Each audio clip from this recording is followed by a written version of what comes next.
what I want. Okay. We are getting down toward the end of the nation of Judah as a nation. We're not getting toward it. We're getting there today.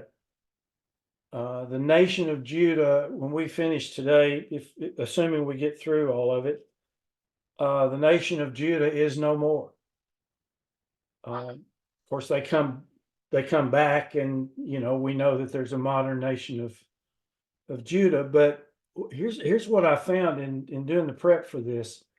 Keeping track of the 4 last kings of Judah is not as simple as it you would think it would be. Well, here's 1, and then 2, and then 3, and then 4. No, their names are changed. All of them catered to the whims of foreign kings rather than to their own religious heritage. 3 of them had 2 different names that were changed by either Egyptian or Babylonian kings. King Josiah, the last good king that Judah had, was the father of 3 of them, and gave them a great example to follow, which they all ignored, of course. And one thing that we all know, and we need to remember, and that is that all of the kings of the South, with the exception of Athaliah, who slipped in there, were all descendants of King David. So before we get into the last 4 kings, let's review God's message to Josiah through the prophetess Huldah. If I can get my...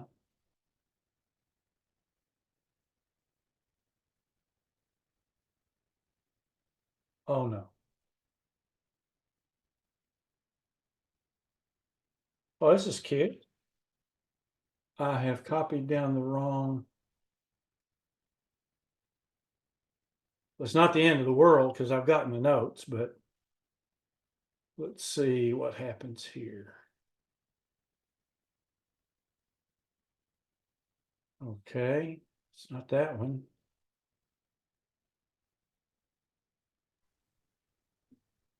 Don't panic. I make the same mistake. Keep scrolling down. It might be lower. Yeah, I think I know what I did. I think I can go in here.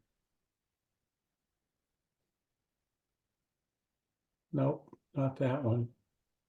But it's no big deal. If I don't find it, what I did was I copied over it. So go to your home button. Click on your home button. Now click on the file menu. Upper left. Upper, keep going up. oh, this, okay. File. So doesn't it give you a listing? See what I did. See, if you'll notice, I don't know if y'all can see this, it's saved under master template, and it's not a template. So I goofed. Please excuse my 4 a.m. craziness. I make the same mistake, Skip. It's all good. Okay. Well, as I've said before, I've certainly said it to Diane. If it were possible to embarrass me, this stuff would really bother me, but it's really hard to embarrass me. So anyway, okay. So here's what Huldah said to the servants of Josiah back in 2 Chronicles 34, and we went through this last week or week before this. Thus says Yahweh, and she says, speaking for God, I'm going to bring calamity on Judah and its inhabitants, and all those curses that you find back in Deuteronomy and other places. These things are about to come about. But speaking specifically to Josiah, but because you repented, your heart was tender, you humbled yourself, you tore your clothes, you wept before me, I've heard you. So here's what's going to happen. You're going to die. Sorry, everybody dies. You're going to die and you're going to be gathered to your grave in peace. And you're not going to have to look and see what happens to this nation that you love so much. Now, that doesn't mean he's not going to have a violent death, because we understand that he does. But she's telling Josiah, you're going to die before your nation goes into captivity. Now, Mark and I were talking this morning, and I'm trying to do something today that I don't know. Oh, maybe I've done it once or twice, but the prophets talk about these kings. They talk about Judah. They talk about what happened. Now I'm talking about the prophets to Judah. And the first one that I'm going to mention this morning is Jeremiah. And this is at the very beginning of the book of Jeremiah. Could be because I think we have a tendency, I know I have, a tendency to look at these prophets as prophets, period. End of story. And yet they are a lot as much of a historical book as, sometimes in Kings. Now they have a lot of prophecies in their books. Jeremiah certainly does. But here's what Jeremiah said. Said the words of Jeremiah, the son of Hilkiah, of the priests who were at Anathoth in the land of Benjamin. Okay, so they were located in the northern tribes, to whom the word of Yahweh came in the days of Josiah. So he's writing in the days of Josiah. And we need to remember that as we read the book of Jeremiah. And in verse 3, it says, it came also in the days of Jehoiakim, the son of Josiah.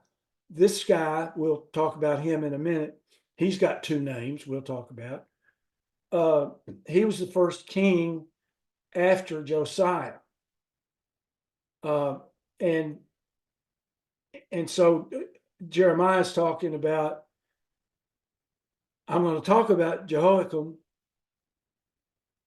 and talk about him until the 11th year of Zedekiah, because Zedekiah was the last king. He was also a son of Josiah, until the carrying away of Jerusalem captive in the 5th month. So Jeremiah is going to be talking about the captivity of Judah. And that's all, I'm just taking excerpts from these prophets to show that they're not strictly prophetical books. Okay. Then in 2 Chronicles 35, and we're deep in Chronicles and 2 Kings. Going back and talking about Josiah again, when Josiah had prepared the temple, okay, you remember they found the temple, they were cleaning the temple and getting rid of all the pagan stuff. Judah had a tendency to pal around with nations that they thought would help them if there were problems.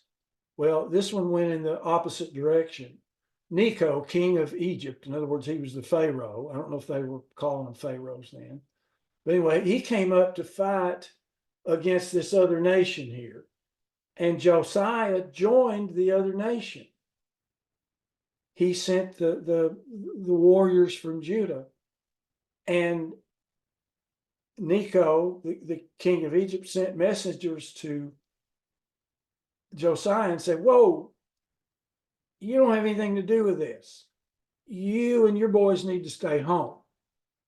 I don't have, my fight is not with you. I've not come up against you, but I'm against this other house because God commanded me to do it quickly. And he said, you don't need to meddle with what God is doing with me.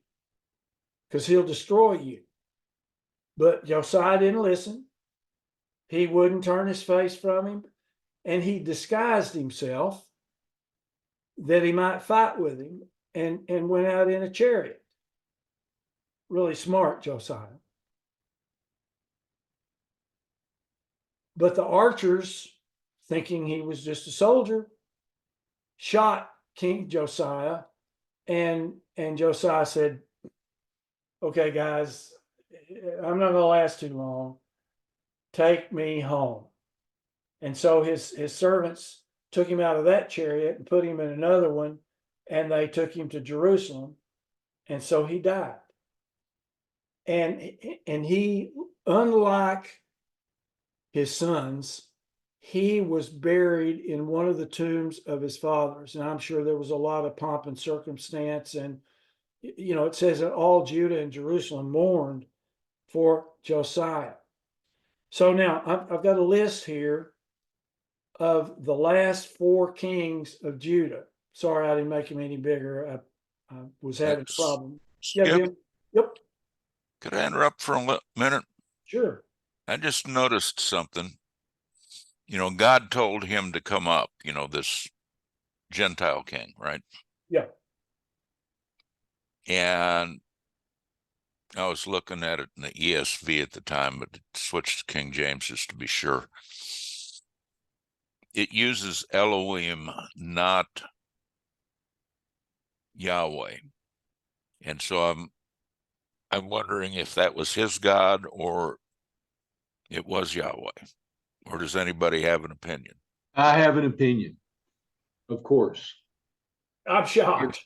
I actually was thinking exactly what Jim was thinking. So I looked, I looked it up, and it just says Elohim.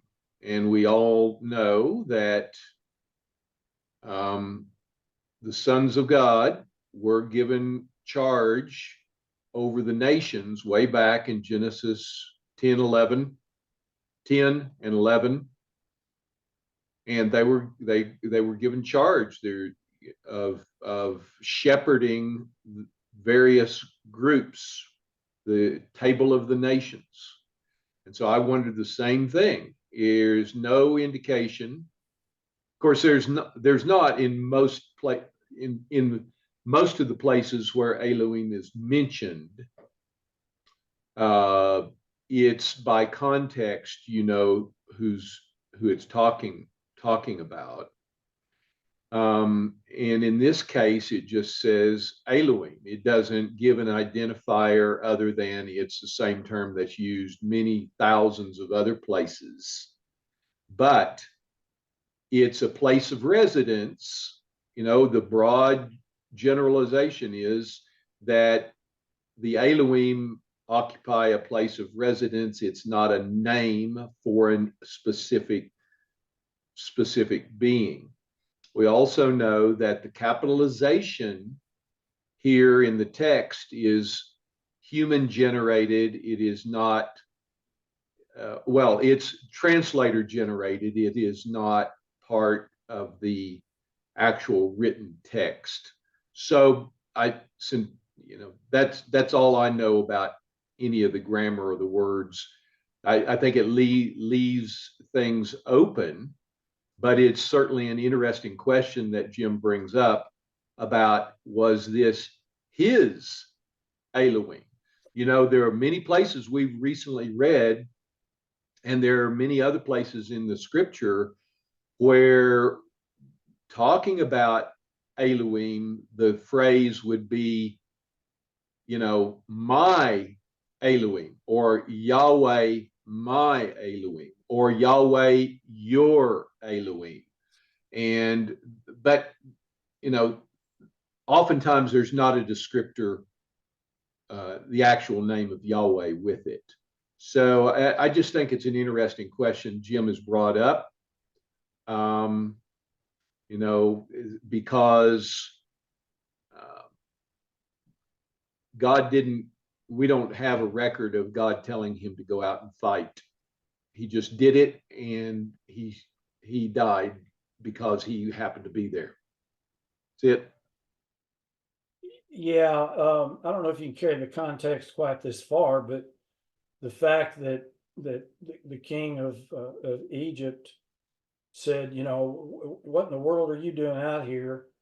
I'm not fighting with you. I'm fighting against this other house, for Elohim commanded me to make haste, and Josiah ends up dying.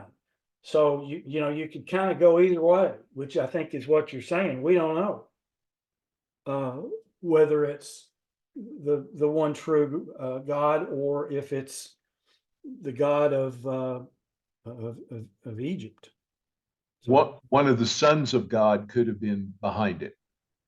One true. of the, because all of them are, quote, sons of God. That doesn't mean that they're loyal. Doesn't mean all of them are loyal to the one true God. But, you know, many, how, you know, we don't know how many, but myriads are loyal. Yeah. Well, just do remember that in all of these cases where the sons of God or other Elohim are doing things, in every instance we have it's allowed by the Yahweh Elohim. You know, if you remember what happened with Ahab, he, you know, wanted to know who was going to take him out, and one of them came up to him and said, "I want to put a lying spirit in the mouth of all of his priests," and Yahweh Elohim permitted that. Okay, go ahead. You know, in order that he might, you know, come to his end. So I guess in all these things, I guess in the roundabout fashion, you could look at this and say, well, Yahweh is sovereign. Yahweh Elohim is sovereign. Nothing happens without his knowledge or permission. And so, whether or not we want to be specific as to which God, which Elohim it was that inspired the Egyptian king to come up against, was it Carchemish, Sharshemish? I don't know how you'd say that. Is somewhat, I guess, it's an exercise in curiosity, but ultimately Yahweh Elohim permitted it and allowed it, so it could function, you know, regardless of which Elohim was actually responsible for setting the Egyptian king up to go to war. Yeah, and this fit right in the prophecy of what Huldah said. Huldah said, you know, Josiah, you're going to die before your nation goes into captivity, and they're about to go into captivity. So it worked, part of God's plan for Josiah to die before he gets into it's only like 50, let's see, 11, 22, 25 years is about all Judah's going to last after this. So, you know, it all worked out in the plan of God. So anyway, here are the last four kings of Judah. Jehoahaz, whose birth name was Shallum, he was the youngest son of Josiah, and he reigned first. We'll talk about that in a minute, because that ain't the way it's supposed to work. Then Eliakim, whose name was changed to Jehoiakim, who was the second oldest son of Josiah. Then Jehoiachin, also known as Jeconiah, and they nicknamed him or shortened his name to Coniah. He was the son of Jehoiakim. He wasn't a son of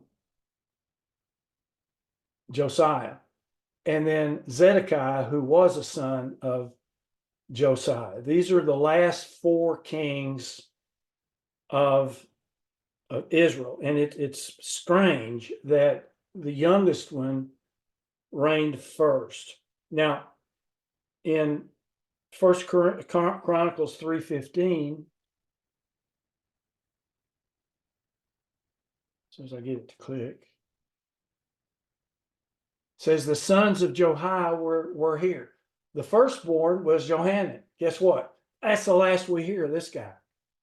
We don't know what happened to him. There's nothing in the scriptures about it.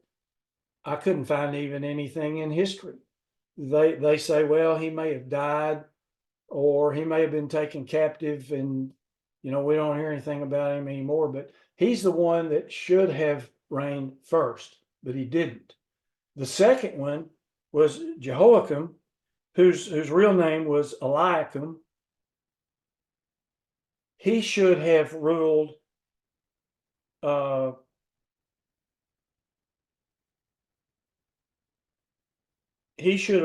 first. And then Zedekiah was the third oldest, and the youngest one was Shallum, whose name, and I'll go back over this. And yes, it's just as confusing for me as this is for you all, I assume. Jehoahaz was Shallum. He was the youngest, but he reigned first. And then Eliakim, whose name was changed to Jehoiakim, and I'll get into these scriptures in a minute. And then Jehoiachin, or Jeconiah, also known as Coniah, and there are scriptures that talk about Coniah.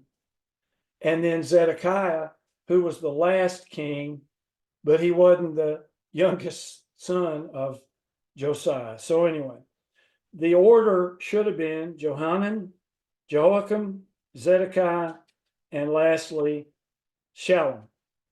But Johanan never reigned. Shallum, the youngest one, reigned first. And Zedekiah, who was, I think, the third oldest, should have reigned next. So anyway. Yep. The order was interrupted, possibly because by the conquering, they were conquered by Egypt, I think, at first. Is that right? So Yeah, that's why the youngest was, they appointed him, I guess, because he would be more docile. yeah, and Babylon didn't like it.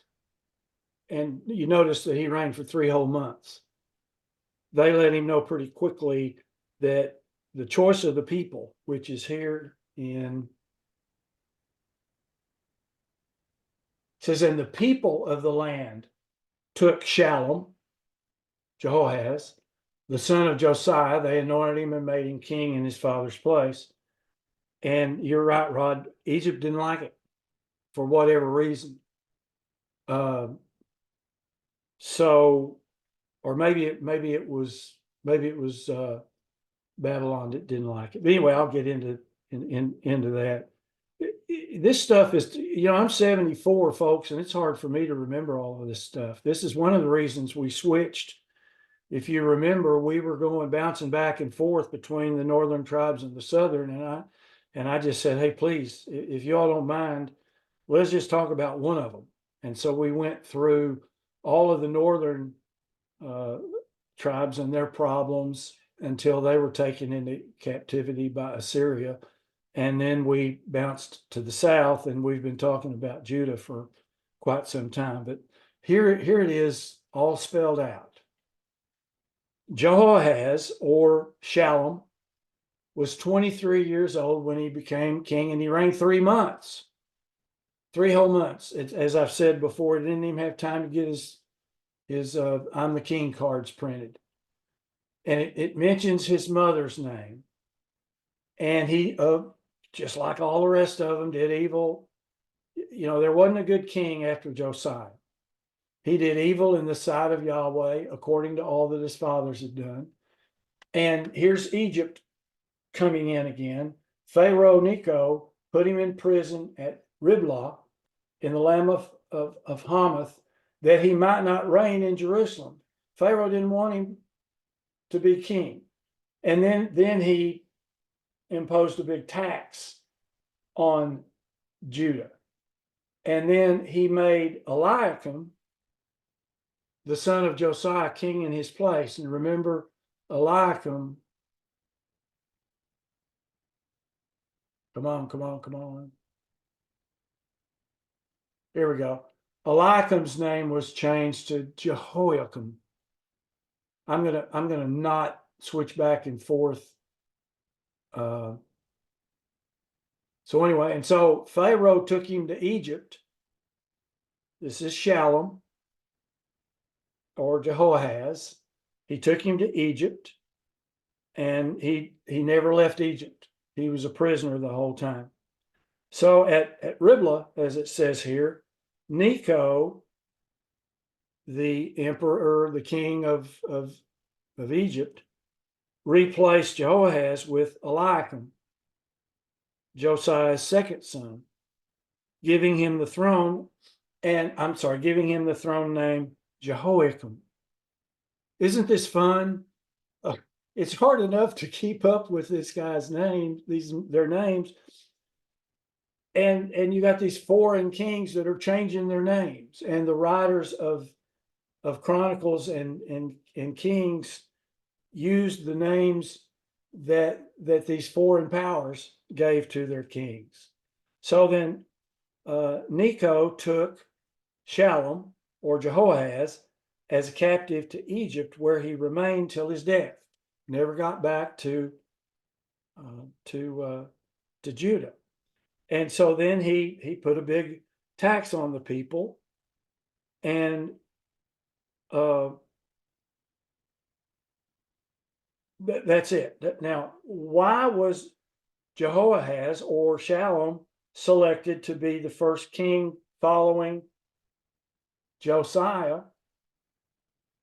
Nobody knows. There's one thought that it may have been that they're different mothers. One was in better standing with the king, but we don't know. All we know is that's the way it happened. The youngest son reigned before his older brothers. Now Jeremiah talks about this. He says, "For thus says Yahweh touching Shallum, or Jehoahaz. For thus says Yahweh touching Shallum, the son of Josiah, king of Judah, which reigned instead of Josiah his father," because Josiah was dead.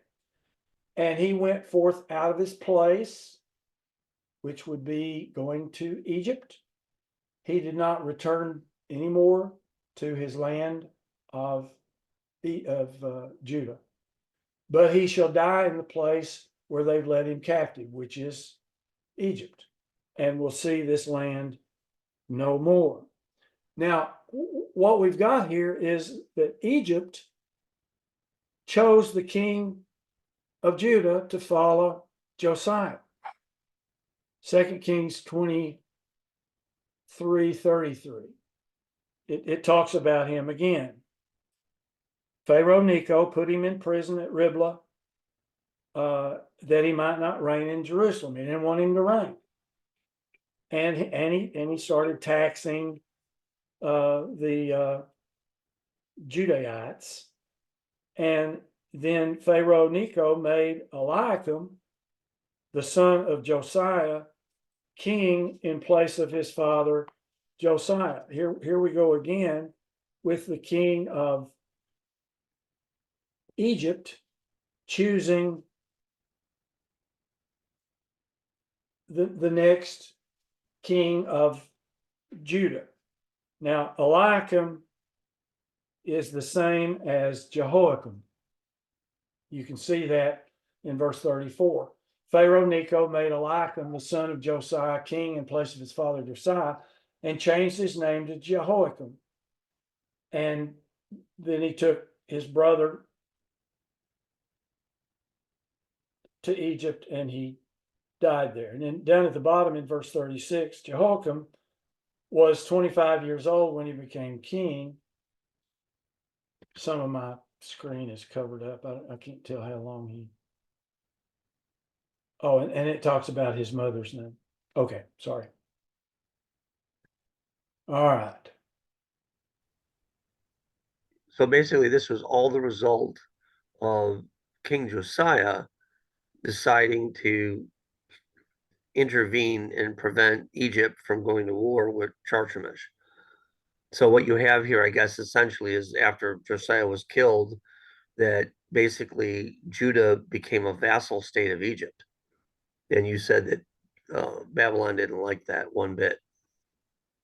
Right. And we find later on, we'll find a scripture or two that talks about how much Babylon didn't like it. All right, so Skip, Skip. yeah, Barb.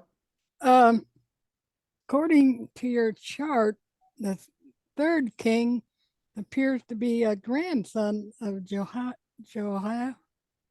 Of Josiah, yes, he was Josiah. He That's was a grandson then. grandson.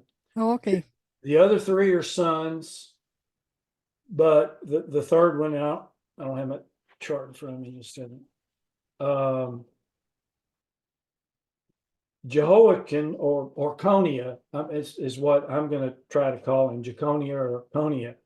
You're right. He was a grandson of Josiah. The other three were sons. So, yeah, and the fourth king was under Babylon, I think, and then rebelled, yeah, and that's what got him in a lot of trouble. yeah. Yeah, if you remember from 3 or 4 weeks ago, this all goes back to Manasseh. Manasseh was so bad that God said, I don't care how good a king comes along. And we had two good kings that came along after him. You had Hezekiah and Josiah, but the other 4 kings were just rotten to the core. And God had it, he does have a boiling point. I don't know if that's a good way to put it, talking about God, but anyway, so now Nebuchadnezzar, yeah. Could it have had anything to do with the covenant they make in 2 Kings 23, and Jeremiah 11 is what I've been sort of wondering or struggling with, and just like they made a covenant in Sinai, the children of Israel did. They had to. They had the golden calf incident where they broke the covenant, so there was no covenant. Maybe was that part of God's anger with them. Yeah, I think you'd make it. Go ahead. I'm sorry, Mark. No, it was not Mars. Me. Oh. Didn't Manasseh sacrifice his sons to Molech? Yep. So we had a whole different type of slaughter happening in from the top on down, and I thought that was the impetus for God saying, "That's it, you're done." At least that's what you indicated in the study, Skip. Yeah, I think that's right. And they did try to make a covenant, or they made a covenant later on, but they broke it immediately. With the next king, was it Hezekiah that made the covenant, or was it Josiah? No, it was Josiah, and in 2 Kings 23, and the whole nation came with him, just like they did at Sinai. They said, we'll keep his commandments, his statutes, and something else. But they, of course, didn't, as you say.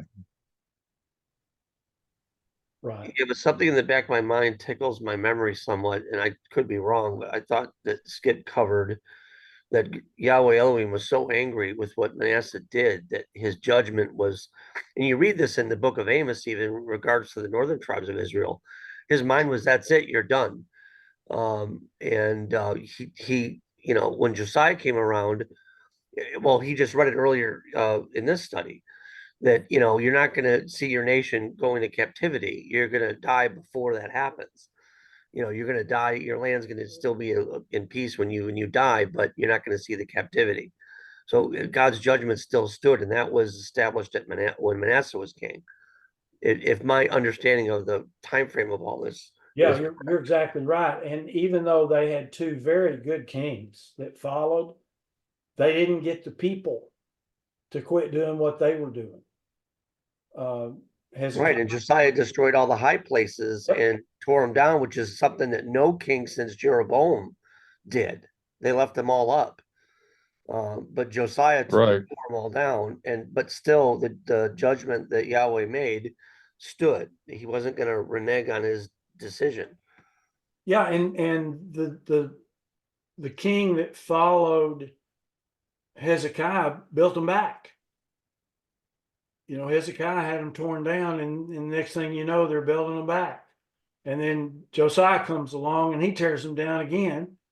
And I think maybe they built them back even after that. But because I'm not sure about that, but these 4 kings that followed Josiah, 3 of them were his sons, were just worthless. Terrible, terrible kings. Indeed. And yeah. Okay.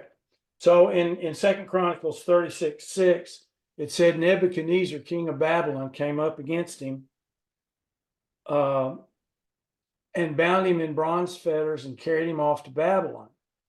And he also took some of the articles from the temple and put them in his temple at Babylon. God did not shine, he frowned on that pretty bad. And this was after his 11-year reign. Now I'm talking about, I have to go back and check, Konia. And after, the reason he reigned for 11 years is because Nebuchadnezzar, king of Babylon, came and captured him and put him in shackles in Babylon. Now, Babylon is beginning to flex its muscles. And I think this next scripture shows that people in the area are beginning to say, boys and girls, we got a real problem here. And the king of Egypt did not come out of his land anymore. He didn't come out and appoint a king. He didn't name a king. He stayed home. Why? For the king of Babylon had taken all that belonged to the king of Egypt, from the brook of Egypt to the river Euphrates. Babylon was becoming the premier nation in the world at this particular time. And then in 2 Kings 24:1, it says, in his days, Nebuchadnezzar, king of Babylon, came up, and Jehoiakim became his servant for 3 years. Now, this is Konia. Then Konia, the idiot, turned and rebelled against Nebuchadnezzar. I couldn't have been real smart. Why on earth would you rebel against the king of the nation that's becoming the most powerful nation on the earth? So in verse 24, 2 Kings 24, Yahweh sent all of these different, not really armies, but skirmish groups, Chaldeans, Armenians, Moabites, Ammonites, all going in and taking off chunks of Judah. And he sent them against Judah to destroy it according to the word of Yahweh, which he had spoken through his servants, the prophets. And this would be Jeremiah, Ezekiel, Daniel, whom I'm leaving out. But anyway, you get the point. Isaiah. Yeah, thank you. Surely at the command of Yahweh, it came on Judah to remove them from his sight because of why? Because of the sins of Manasseh, according to all that he had done. And also for the innocent blood which he shed, for he filled Jerusalem with innocent blood, and Yahweh would not forgive. Michael was talking about a minute ago. They were at the bridge too far. Manasseh took Judah into rank paganism worse than what had happened in the north. And the reason it was worse is because they saw what happened to the north, and they saw why it happened to the north. And they said, well, it won't happen. We've got the priesthood here. We've got the temple here. We're in God's land.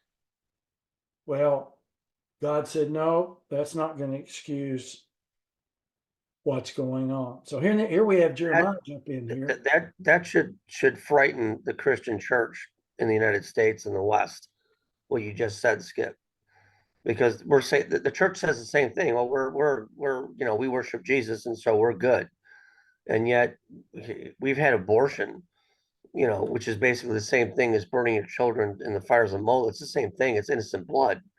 And if Yahweh Elohim in times past, we worship a God who's the same yesterday, today, and forever, was not going to forgive the people of the land because of that, that type of slaughter. And how many magnitudes greater has our nation engaged that initiated the whole idea of slaughtering children in the womb?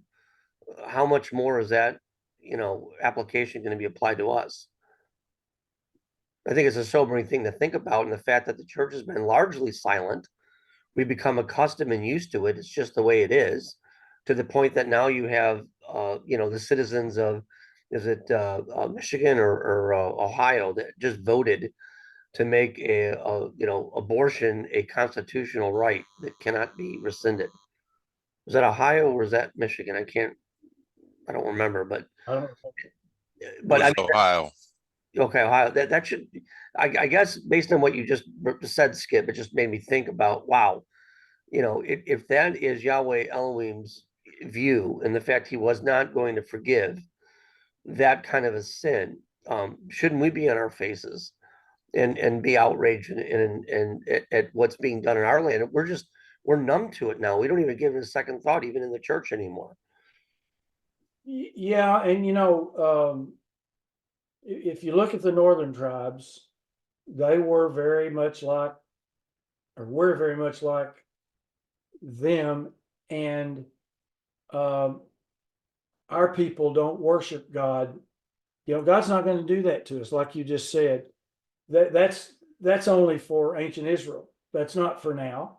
And then the same thing when we look at Judah, and our pastors and leaders say, it's not talking about us.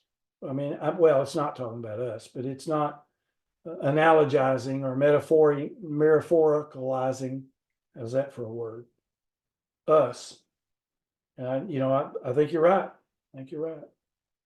All right, now Jeremiah, as I told you, one of the things that we didn't do, or I didn't do. Oh, excuse me. Let me shut my door. Riley. Ugh. I feel your pain, Michael. Say again, Skip. Do what? What you said, I didn't. I said I feel your pain. My dog's barking. Oh, actually, I didn't hear it, but okay. Oh, they were going crazy.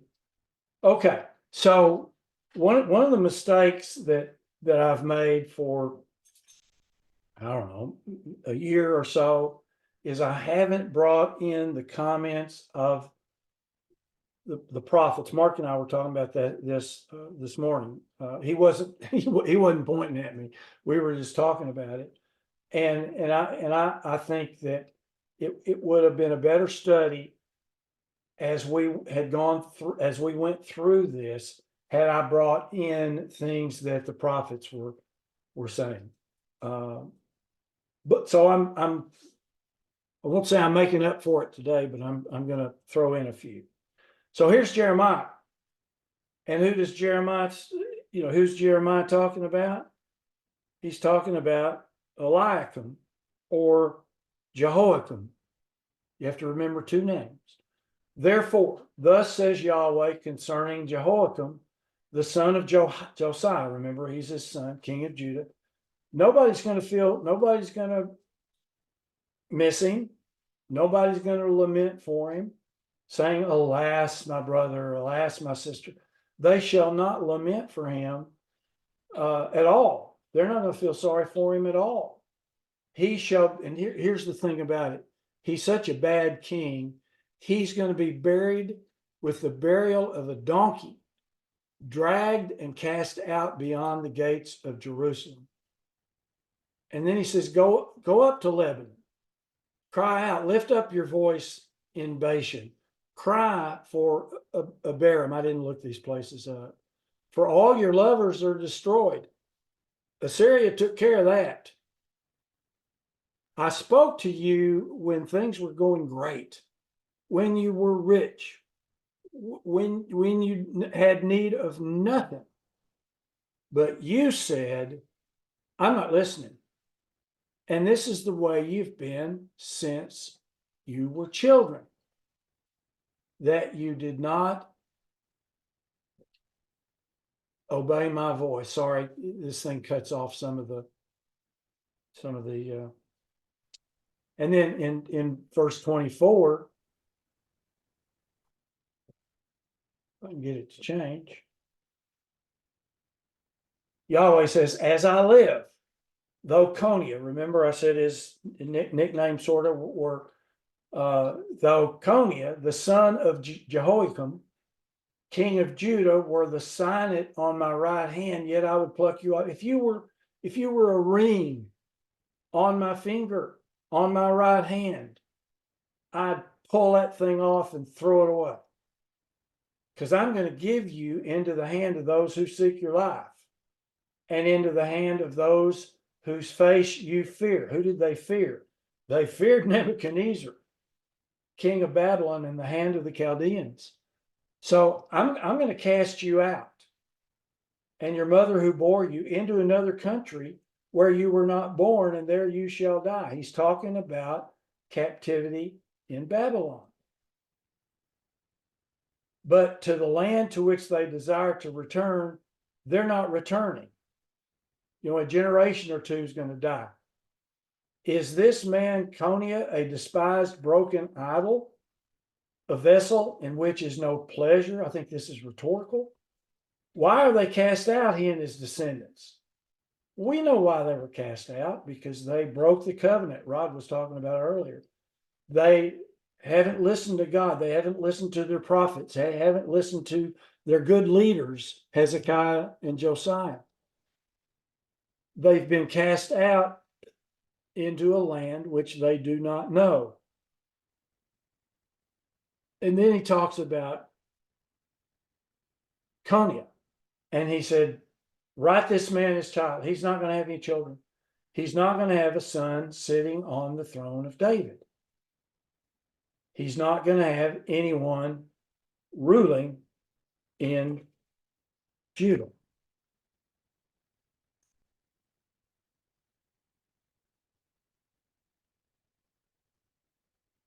And then I'm bringing in a little bit from Daniel. I'm giving us a little taste of what I should have done a long time ago, but I didn't. And I apologize. In the 3rd year of the reign of who? Jehoiakim. All right, now which one is Jehoiakim? That's Conia, I believe, if I'm not mistaken. No, that's Eliakim. He's the second oldest son of Josiah, and he was the second one to reign, but he reigned almost immediately because Shallum had been thrown out at 3 months.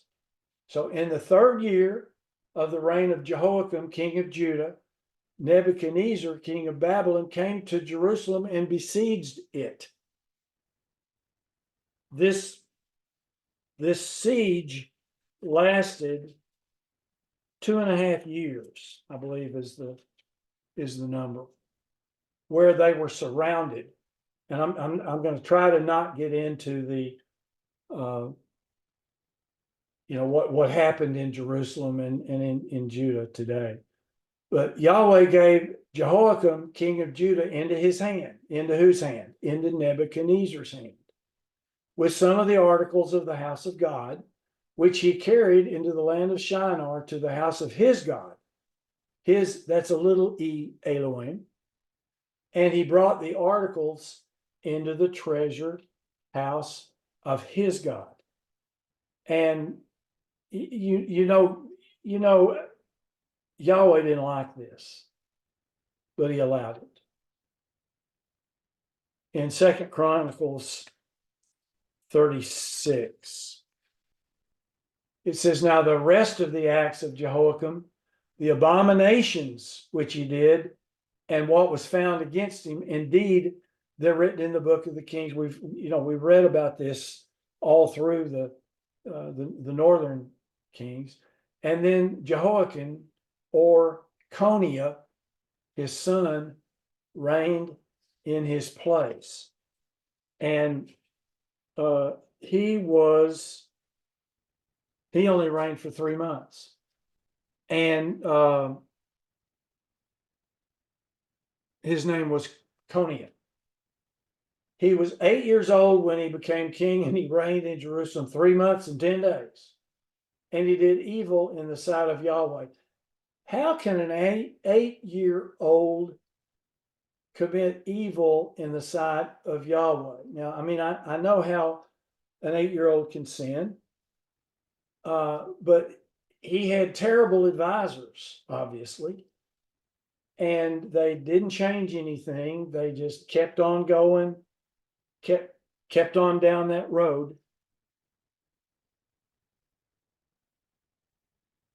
In 2 Kings 24, talk about Nebuchadnezzar. Hold on Yeah. a second. Yep. Were you reading that from 2 Chronicles 36? Yes. Okay. In verse 9 in my Bible, it says 18 years old. That makes a lot more sense. Okay. But there's a note that says that is from the Septuagint. Compare 2 Kings 24:8. And then it says most Hebrew manuscripts say 8 years. 2 Kings 24:8. Well, 18 makes more sense, but 2 King 24:8. Jehoiachin was 18 years old when he became king and reigned 3 months. okay. So maybe there's a scribal Somewhere. misprint. Okay. Well, thanks. But that does make more sense. 18 years old. But I was going to say before I discovered that 18, that I don't know if anybody was watching Jesse Waters last night, but you might, he's been covering for a couple of nights this little kid who went to the Chiefs football game, and he had his face painted. One side was black and one side was red, and he had an Indian headdress on, and there was all this social stuff going on about this little kid. Some of them only showed the black side of his face, didn't show his full face. Anyway, that was been going on for a couple of days. So last night he contrasted this little boy that he had interviewed the night before with another little boy who was doing rap music. Oh, by the way, both of these kids are 9 years old. So he contrasted this Chiefs football fan with this other little boy who's 9 years old and doing rap music of the vilest nature. And it's just like you said, he had, Jehoiachin had bad advisors. Well, this little boy that they showed last night on Jesse Waters' primetime had bad advisors too. There was all these adults around him. His mother is this little kid's manager, and he's a YouTube thing or whatever. But I mean, the cop murder, all that sort of thing, being promoted by this little kid who's 9 years old and doing this rap stuff. And he wasn't catching the same flack that the other kid caught, right? On the other hand, Josiah, I think, was crowned king when he was 8 or 9, and and he was put under the care of the high priest, and that's credited as being to bring him, a good guy. Yeah, Joe, his mother was good, and then he was hidden in the temple, if I remember right, for those first 8 years.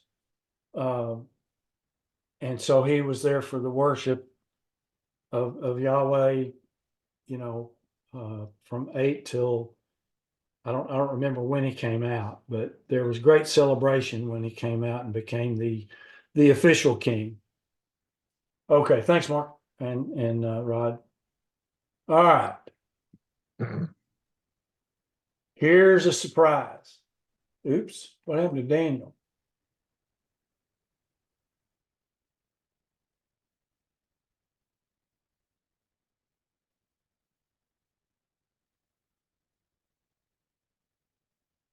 Well, I don't know. Maybe we'll find him in a minute.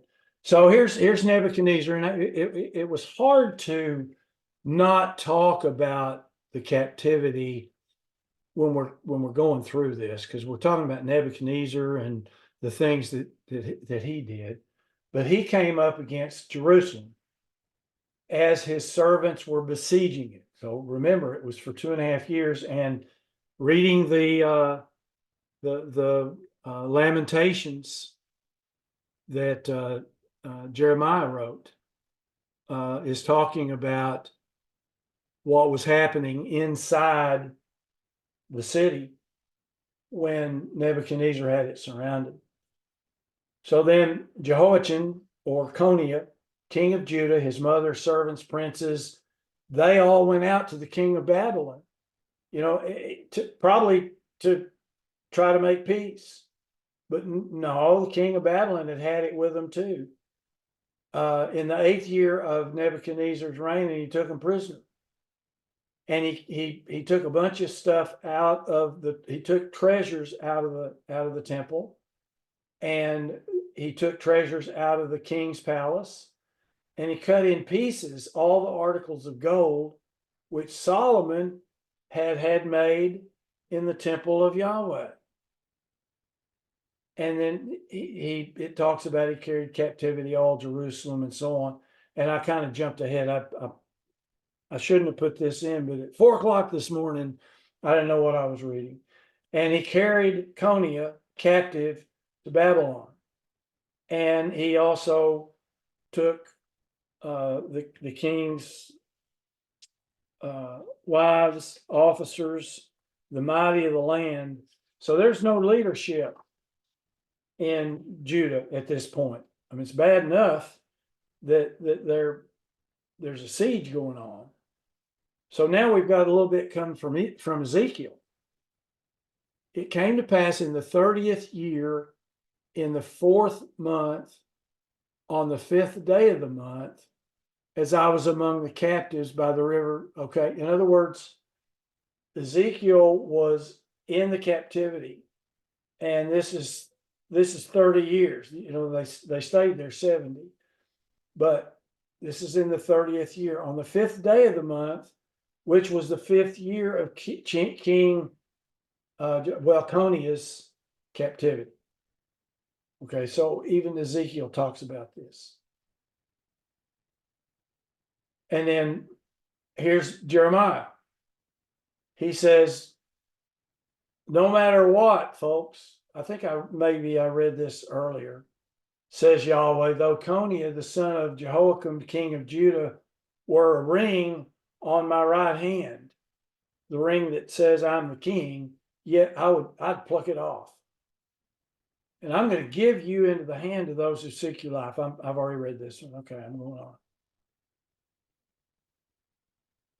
And he talks about Coniah here. Is this man Coniah a despised broken idol, a vessel in which is no pleasure? How come they're cast out, he and his descendants? And why are they cast into a land that they don't even know? And then he answers, and he says, write this man down as childless, a man who shall not prosper. I don't know, have I gone backwards?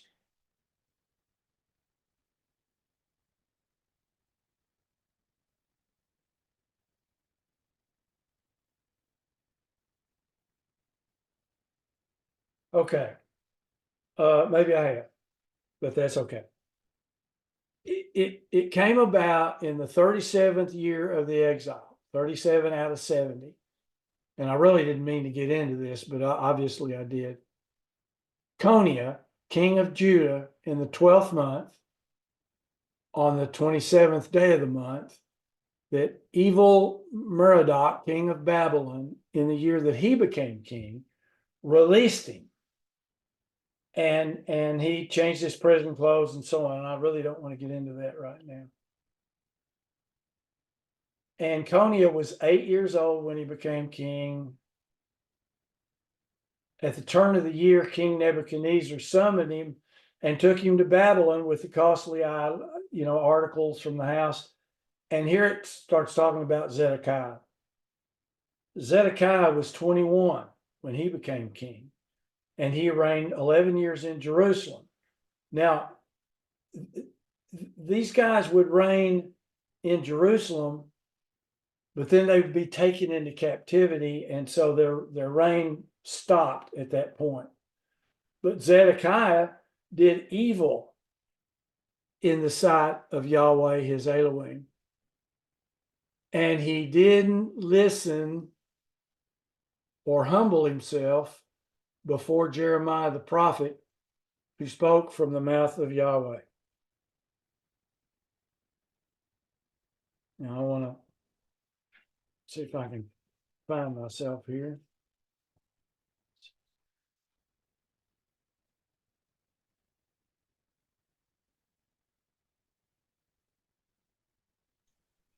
So I have a comment about that. Sure, that'll help me. In verse 11, Zedekiah began to reign. He reigned 11 years. He did what was evil in the sight of Yahweh, his God. He didn't humble himself before Jeremiah, who spoke from the mouth of Yahweh. So when we read this, sometimes we can tend to say, well, what did he do? He did what was evil in the sight. But let's keep reading. He rebelled against King Nebuchadnezzar, who made him swear by God. He stiffened his neck and hardened his heart against turning to Yahweh, the God of Israel, the Elohim of Israel. I think that we should, when we see this, he did evil in verse 12. He did evil in the sight of Yahweh. We think, well, he lied, he stole, he committed adultery. I think that we're shown the most evil thing he was capable of doing was he was not loyal to Yahweh. He rebelled against, and he stiffened his neck, hardened his heart against turning to Yahweh. And, if you mark it back to all the things, what did Jeroboam really do? He didn't, yes, he set up those altars and those statues and those sort of things. And so did all the ones who put up the Asherah, and they worship. But what were they really doing? They were turning people, and they turned away from any loyalty, allegiance, or worship toward Yahweh. That was the most heinous thing that they could do. And this guy stiffened his neck, hardened his heart against turning to Yahweh, the God of Israel. That's why ultimately he was deposed. And I think that you will find in all the other things that when you trace it back with all these other kings, yeah, they did some really, really bad stuff. But the crowning part of it was they rejected Yahweh as being their God, who the whole nation had made a covenant with back in Sinai. I agree with Mark wholeheartedly. This this whole history lesson that we're given, there's one theme that goes all the way through, and that's that first commandment: you shall have no other gods before me. And that was the problem on this whole history. Yep. You are Can I both. say something about Nebuchadnezzar? Yeah. Daniel says when he's interpreting his dream that you are the greatest king or emperor ever.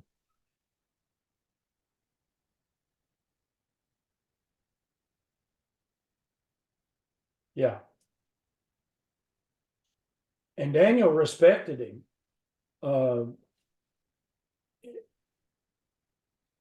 But Daniel wasn't going to change the way that he worshiped Yahweh. Period. So, okay. Now we're going to hear from Jeremiah again. He says, now King Zedekiah, the son of Josiah, reigned instead of Coniah, the son of Jehoiakim, whom Nebuchadnezzar, king of Babylon, made king in the land of Judah. So Babylon is now putting the people in place that Nebuchadnezzar wants to be in place. 2 Kings 24 says the king of Babylon made, and here's another name change. I'd forgotten that Zedekiah's name was changed. Mattaniah, Jehoiachin's uncle, Coniah's uncle, in other words, king in his place, and changed his name to Zedekiah. And he was 21 when he became king, and he reigned for 11 years. And it talks about his mother. He did evil in the sight of Yahweh, just like his father had done. For because of the anger of Yahweh, this happened in Jerusalem and Judah. What happened? That he finally cast them out from his presence. And then Zedekiah did something really stupid.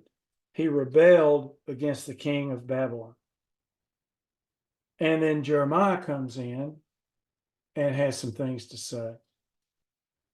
The word which came to Jeremiah from Yahweh when Nebuchadnezzar had Jerusalem surrounded, and he said, thus says Yahweh, the Elohim of Israel, go and speak to Zedekiah, king of Judah, and tell him. Okay, so Yahweh is telling Jeremiah to go talk to Zedekiah, make him listen, and tell him, here's what's going to happen. I'm going to give this city into the hand of the king of Babylon, and he's going to burn it to the ground.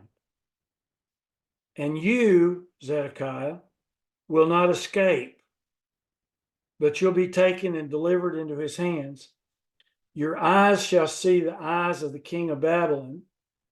He will speak with you face to face, and you shall go to Babylon. If you remember, Zedekiah's sons were murdered in front of him, and then his eyes were put out. That was the last thing that he saw, was the death of his sons. He says in verse 4, however, hear the word of Yahweh, O Zedekiah, king of Judah.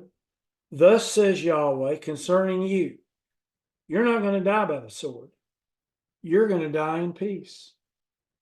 And in ceremonies of your fathers, the former kings who were before you, so they'll burn incense for you and lament for you, saying, alas, Lord, that's a little L, I presume that's Lord, for I have pronounced the word, says Yahweh. Then Jeremiah, who's telling Zedekiah, you need to straighten up.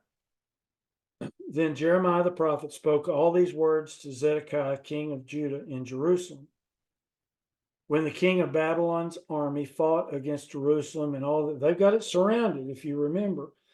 And this is where you jump over to the book of Lamentations, and you read about what was going on inside the city of Jerusalem when the king of Babylon. Oops, I just saw Ken's name pop up. Michael, did you see that?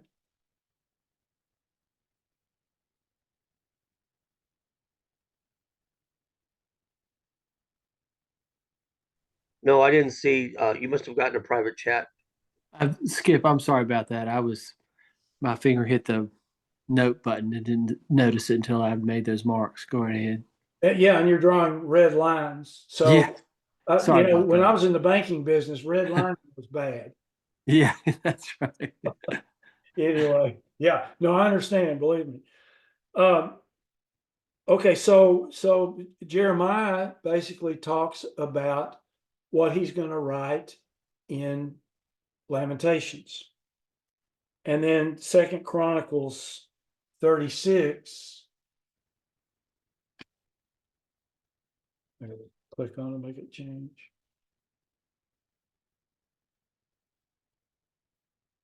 Okay, I already read that. Second Chronicles 36.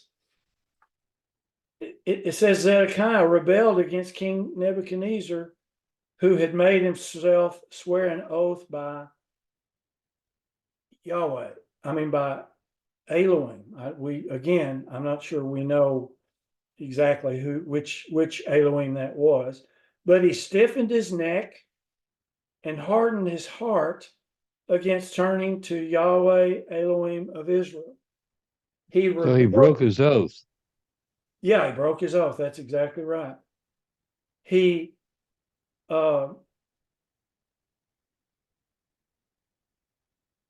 rebelled against the king of Babylon, but he didn't turn to Yahweh. He didn't go back to the covenant. Verse 14. Moreover, all leaders of the priests and the people transgressed more and more. It got worse.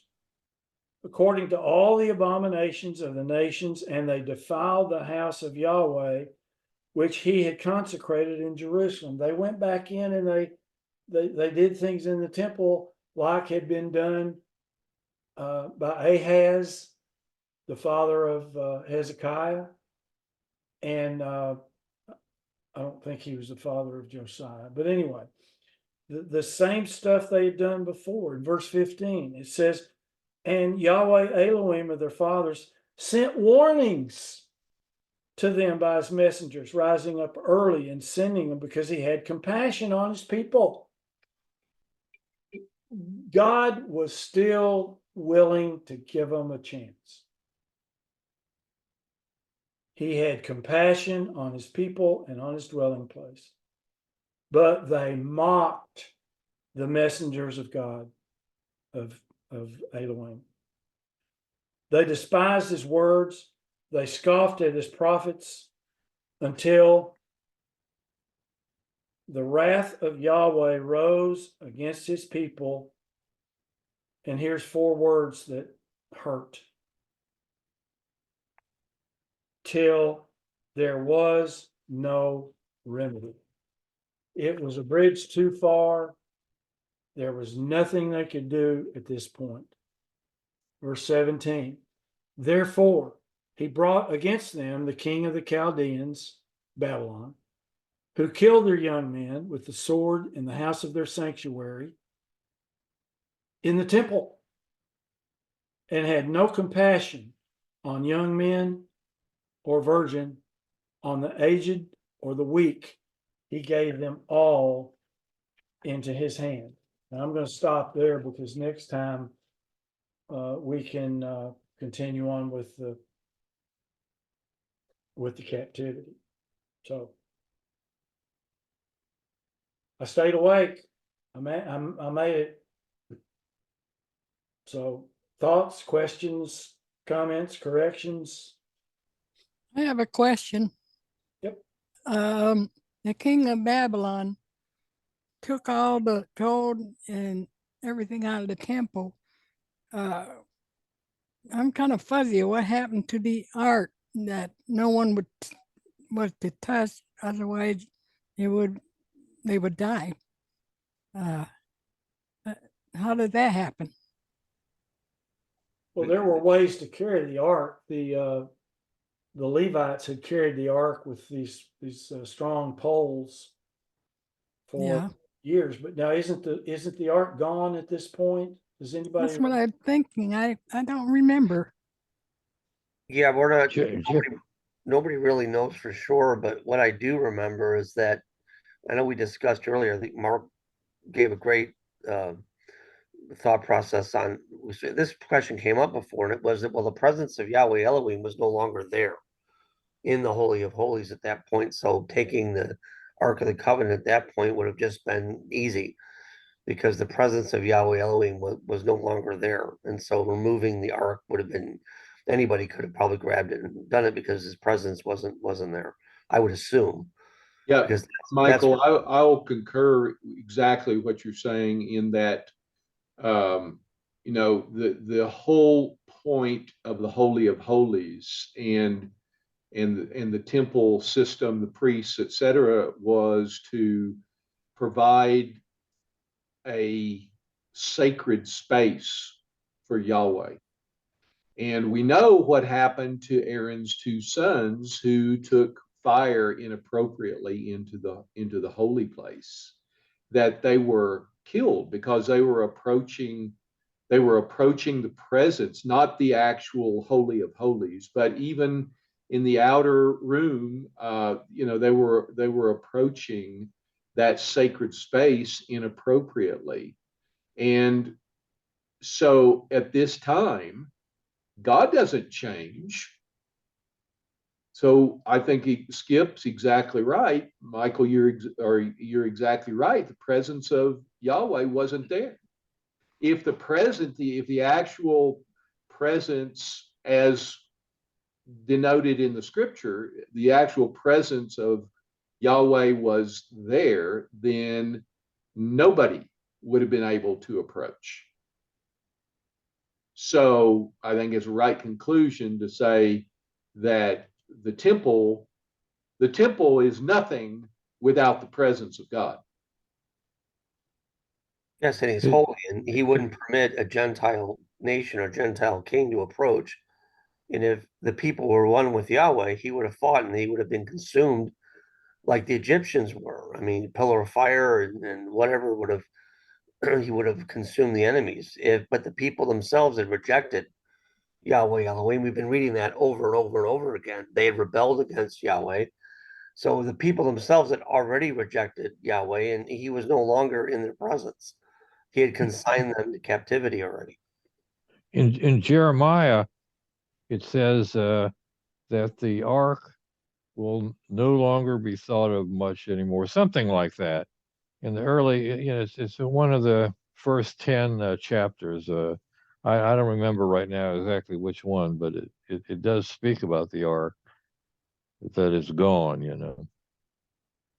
Yeah, in one of the things that I read in preparing for this, there was a comment that the Shekinah glory had left.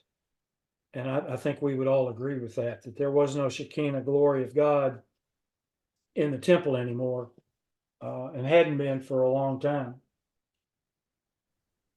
Right. When you start bringing in, pagan gods and other aspects of worship, why would the holiness of Yahweh Elohim stay to mingle with that which was false? It wouldn't. I guess the question would be, was during the time of Josiah when they rediscovered the law of God and it was read and they put out all the old, idols and he burned them all and destroyed them all. I don't think we have any indication that the Shekinah glory of God even returned to the temple at that point. I don't think it did. At least I don't have any recollection that the Shekinah glory had returned, even though the people under Josiah had returned to the repentance and destroyed that which caused both Israel and Judah to sin. Yeah, I don't, one of the laws said that if you need to relieve yourself, you take a shovel and go outside the camp and bury it, because I'm not going to put up with any filth in the camp. What do you think about his temple and all the garbage that had been going on in there? God's not going to put up with that. He's not going to stick around for it. So I think y'all are exactly right. The Shekinah glory of God is gone. I mean, it's still there, but it's not in the temple. That makes you ask the question, well, how long had it been gone? What was it gone, before even the northern tribes were taken into captivity when, Jeroboam did what he did? And again, you had Manasseh sacrificing children to the altars of Molech. Why would Yahweh's presence be anywhere within not only the temple, but within the nation itself? Yeah, it may have been in Judah for a while after the split, but based on what we've read about these kings and the people for the last 6 months, I think we've seen enough proof, if you will, that God has not dwelt with his people in Jerusalem for a while. At least that's the way I see it. Okay. Any other thoughts? Well, thank you all. It's a good. This was a good study today. I apologize for being confused about some of these names. Man, I'm telling you. This has really been a good history lesson for me for the past 2 years. And some of you all may not like history. It's funny, I was never a history buff. I know Michael has always been one, but man, the history that's been in Kings and Chronicles, and we've got some more history to go with the captivity. So All right, so you're planning on going right into Lamentations, or are you going to go back to the writing prophets to Judah? we're not through with Judah. Okay, so you're not done yet. Okay, no. Now you're not going to be here for the next 2 weeks. No. I'll be here next week. If you want me to do my thing. But I mean, at this stage, you're already at the point where Judah's been taken into captivity, and we're at the stage of captivity. Is that where you're at? Yep. Okay. Do you know what you're going to do next? We're going to talk about the captivity. Okay. Are you going to do that next week then? No, yours is ready to roll, isn't it? Yeah, just about, yes. It's basically asking some questions regarding the difference between the northern tribes and Judah, which wouldn't be a bad idea to review. Yeah, I would like for you, this is just me talking, but I'd like for you to give the lesson next week, because then we're going to miss you for 2 weeks. Yeah, because after that, we're gonna go visit Mr. Yellow Shirt in Bowling Green. Yep. Tell Kevin hi, and tell him I've got 3 shirts that rival his. Yes, yeah, yours actually are more painfully, even through the internet. Yeah. I agree with Diane. She needs to ban you from wearing that in public. I can only imagine how my retinas would burn seeing that in person. Man, that shirt is loud. It is loud. It is loud. So Proper shirts are yellow and green. I'm not a Packers fan, Jim. I never will be a Packers fan. So. Well, you need to repent.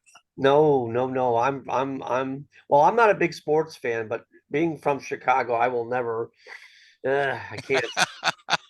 I can't. I'm sorry. That rivalry is. I was born into that rivalry, and I was baptized into the forever animosity as a former Chicagoan with Green Bay. Well, I was baptized in some fairly green water, I guess. Yes.